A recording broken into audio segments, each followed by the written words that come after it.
కక్ష సాధింపు చర్యలు ఆపి అభివృద్ధి కోసం పాటుపడండి. ఉప సర్పంచ్ వాకాటి. పొదలకూరు పట్టణంలోని వైఎస్ఆర్సీపీ పార్టీ కార్యాలయంలో వైసీపీ మండల నాయకులు విలేకరుల సమావేశం నిర్వహించారు. ఈ సమావేశంలో వారు మాట్లాడుతూ సర్వేపల్లి శాసనసభ్యులు సోమిరెడ్డి చంద్రమోహన్ రెడ్డి తప్ప మిగతా నియోజకవర్గాల్లో ఏ ఒక్క శాసనసభ్యులు లేఅవుట్ల జోలికి వెళ్లటం లేదు.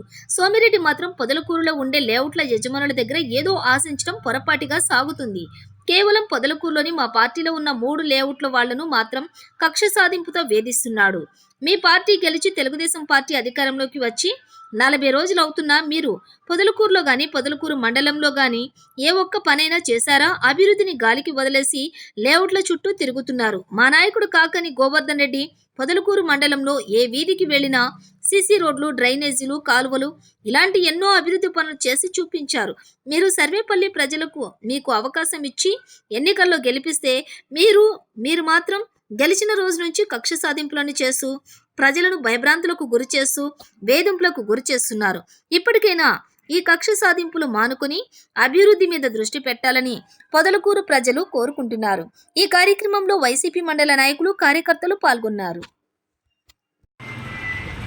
గత ప్రెస్ మీట్లో తెలుగుదేశం పార్టీ వారు కాకన్ గోవర్ధన్ రెడ్డి ఆస్తుల గురించి ఆయన అభివృద్ధి ప్రస్తావన చేశారు. మా నాయకుడు కాకన్ గోవర్ధన్ రెడ్డి గారు రాజకీయాల్లో రాకముందు ఉన్న ఆస్తులు, రాజకీయాల్లోకి వచ్చిన తర్వాత ఉన్న ఆస్తులు, అలాగే సోమిరెడ్డి గారు రాజకీయాల్లో రాకుండా ఉన్న ఆస్తులు, రాజకీయాల్లోకి వచ్చిన తర్వాత ఆస్తులు మీద మేము చర్చకు సిద్ధంగా ఉన్నాం. ఈరోజు ఏ రోజు చెప్తే ఆ రోజు మేము చర్చకు సిద్ధంగా ఉన్నాం.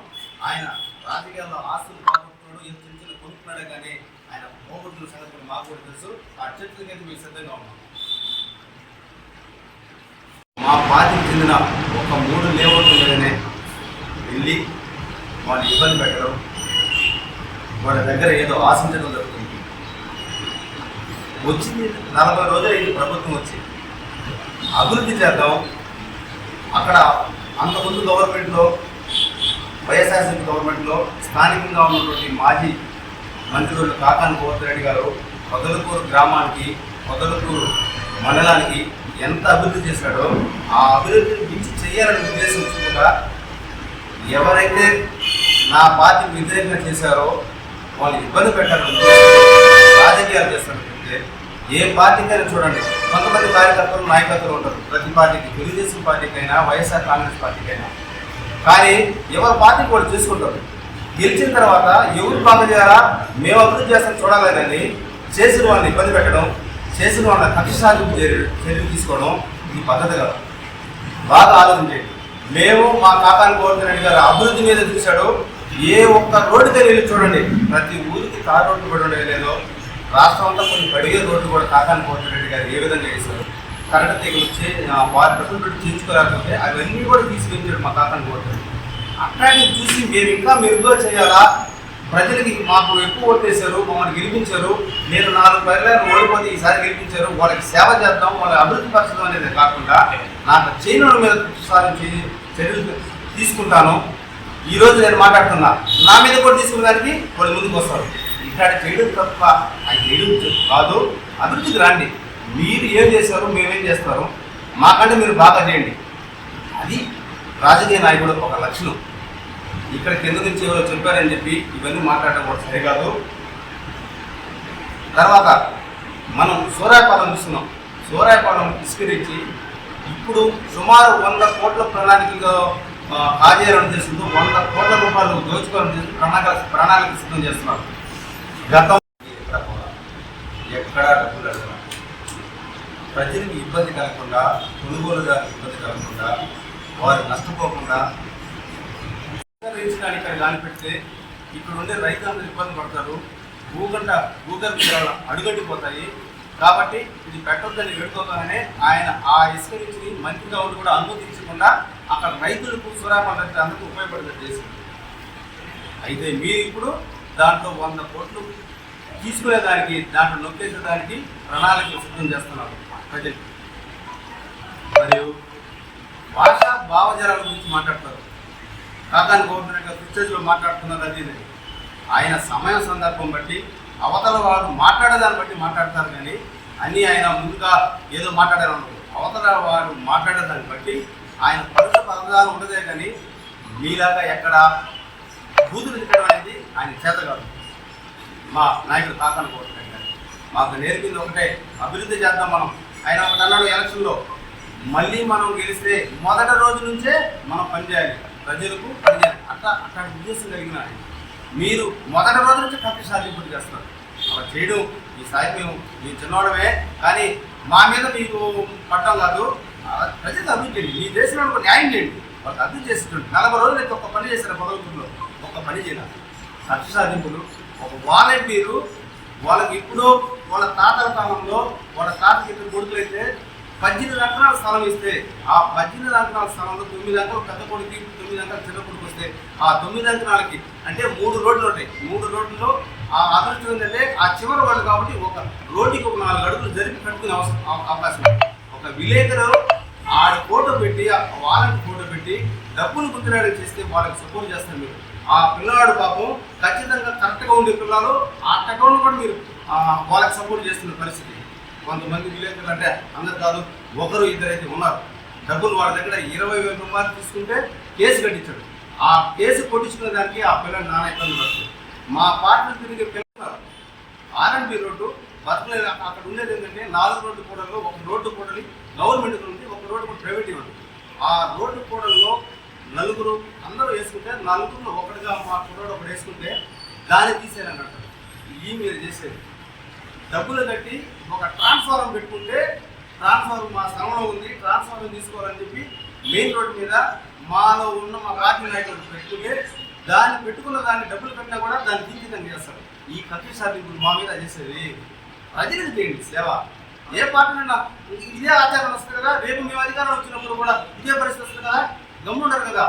కాబట్టి దయచేసి మేము మా స్థాయి చిన్నది, కానీ మేము మా ఇచ్చే సలహా అభివృద్ధి మీద సలహా అనుకోకూడదు, మీకు సూచన అనుకోకూడదు.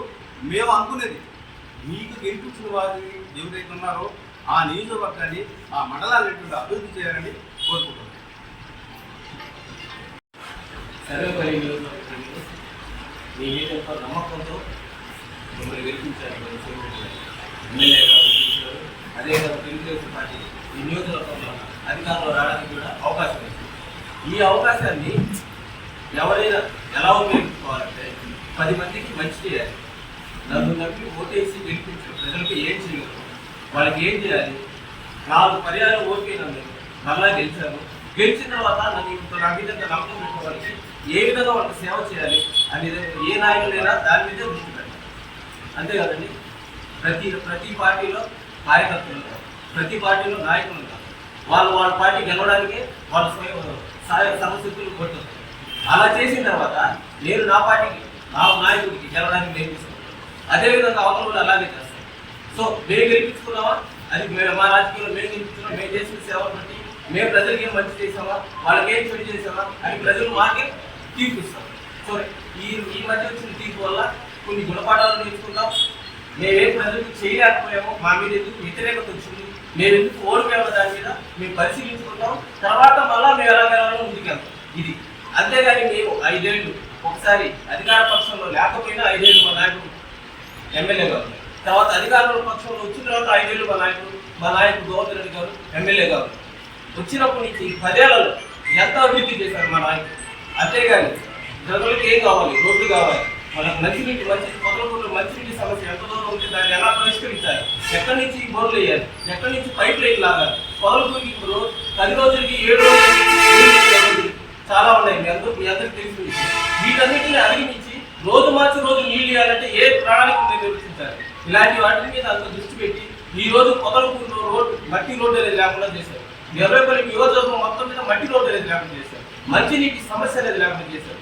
ప్రతి ఇంటికి వాలంటీర్ ద్వారా వాళ్ళు అడగకముందే వాళ్ళ ఇంట్లో చేర్చారు. ఇటువంటి మంచి పనులు ఎన్నో చేశారే తప్ప కక్ష సాధింపు చర్యలు ఏనాడూ చేయలేదు. ఎవరైనా తప్పు చేస్తే అది ఏ పార్టీ వాళ్ళైనా సరే లీగల్గా ప్రొసీడ్ అయ్యారే తప్ప వాళ్ళ మీద కక్ష సాధింపు చర్యలు ఏ రోజు ఇక్కడ చేయలేదు, మా గవర్నమెంట్ గారు చేయలేదు. కానీ ఇలా తప్పు చేసిన కొంతమంది వాళ్ళు ఎవరైనా సరే తప్పు చేస్తే వాళ్ళు ఖచ్చితంగా వాళ్ళకి శిక్ష పడాలి. అలాంటి వాళ్ళు కొంతమంది మనసులో పెట్టుకునేసి వాళ్ళు ఆధారాలు లేనితోటి ఎటువంటి ఆధారాలు లేనితోటి కొన్ని విషయాలను అదే ఆయన మీద బురద చల్లడం, అసలు ఎటువంటి అసలు సమస్య లేని దగ్గర సమస్య ఉందని చూపించడం, ఇలా చేసి ప్రజలు మభ్యపెట్టే ప్రయత్నం చేస్తాం. ఇది మంచి పద్ధతి కాదు. మనల్ని ప్రజలు నమ్మి గెలిపించారు కాబట్టి, మీ అధికారం మీ చేతికి ఇచ్చారు కాబట్టి ప్రతి ఒక్కరికి ఏ విధంగా సేవ చేయాలో వాళ్ళ రుణం ఎలా తెచ్చుకోవాలి. పొదలకూరులో ఇంకా ఏ సమస్యలు ఉన్నాయి? చాలా సమస్యలు ఉన్నాయా? మీ దృష్టిలో ఏమైనా ఉన్నాయా? వాటిని ఎంత దూరం పరిష్కరిస్తారని చెప్పండి. మేము ప్రజల పక్షం పోరాడతాం, ప్రతిపక్షంలోకి వచ్చాం, ఖచ్చితంగా ప్రజల పక్షంలో ఉండి మేము పోరాడతాం. మీరు ఏదైనా చేయలేకపోతే మీకు తెలియజేస్తాం, చేయండి. మీరు కూడా మంచి ఇన్ని రోజుల్లో మీకు మొదటిసారిగా వచ్చింది కాబట్టి, అవకాశం ఇచ్చారు కాబట్టి ప్రజలకు ఏం చేయగలరో దాని మీద ఆలోచించండి, దాని మీద ప్రయత్నించండి. మా వంతు సహాయం మేము కూడా చేస్తాం. అంతేగాని కక్ష సాధించేది రాక్షస పరిపాలన. ప్రతి ఒక్కరూ భయపడాల్సిన పరిస్థితి ఏర్పడింది వైసీపీ కార్యకర్తలు. అయినా మేము ధైర్యంగా ఉంటాము. ఎన్ని కేసులు పెట్టినా, ఎంత ఇబ్బంది పెట్టినా, ఎన్ని ఆస్తులు పాల్గొట్టినా, ఏం చేసినా కూడా వెనక్కి తగ్గేదే లేదు. మా కాకాని ఓటుడి గారి వెనక ఖచ్చితంగా నిలబడతాం. మనం నమ్ముకొని మాకు ఓటింగ్ చేసిన వాళ్ళ కోసం ఖచ్చితంగా నిలబడే ఉంటాము. వాళ్ళ కోసం పోరాటం చేస్తాం. మళ్ళీ మా పార్టీకి అధికారులు ఖచ్చితంగా తెచ్చుకుంటామని చెప్తున్నాం. అంతేగాని వరుస బెదిరింపులకు, వాట్సాప్లో మెసేజ్లకు అర్థం పర్థం లేకుండా కొంతమంది ఏ లోకంలో ఉన్నారో తెలియదు వాళ్ళు వాట్సాప్లో మెసేజ్లు పెట్టారు. అటువంటి వాళ్ళకు భయపడే ప్రసక్తే లేదు. ఇలాంటివన్నీ భయపడితే ప్రజలకు సేవ చేయలేము. రాజకీయంలాగే చేయాలి, ప్రజలకు సేవ చేయాలి. అంతేగాని కక్ష సాధింపుల కోసం మీరు రాజకీయాల్లో ఉంటే సరే, ఈ చేతితో చూపిస్తే రేపు ఈ చేతితో వస్తున్నారు పెద్దోళ్ళు. అలాగే జరగదు. కాబట్టి ఈ సందర్భంగా ఈ పత్రికాముఖంగా తెలియజేయడం ఏమంటే, ప్రతి ఒక్కరు ఎవరైనా సరే మిమ్మల్ని నమ్ముకుంటున్నారు. మరొకసారి చెప్తారు, మిమ్మల్ని నమ్మి మీరు మంచి చేస్తారని చెప్పి మీకు ఓటేసి అధికారం మీ చేతిలో పెట్టారు. ఆ అధికారాన్ని ఏ విధంగా సద్వినియోగం చేసుకుని ప్రజలకు ఎంత దూరం మేలు చేయగలరో అంతవరకు చేయండి. శభాషం తీసుకోండి. గోవర్ధన్ రెడ్డి కంటే కూడా సోమిరెడ్డి గారు బాగా చేశారని చెప్పి పేరు తెచ్చుకోండి కాదంటే. కానీ ఇటువంటి కక్ష సాధింపు చర్యలకు దిగితే మేము కూడా మా పద్ధతిలో, మాకు తెలిసిన పద్ధతిలో, న్యాయపరంగా మేము ఎదుర్కొంటాము. దేనికి లొంగేది ఉండదు, భయపడేది ఉండదు, పారిపోయేది అస్సలు ఉండదు. అలా అనుకుంటారేమో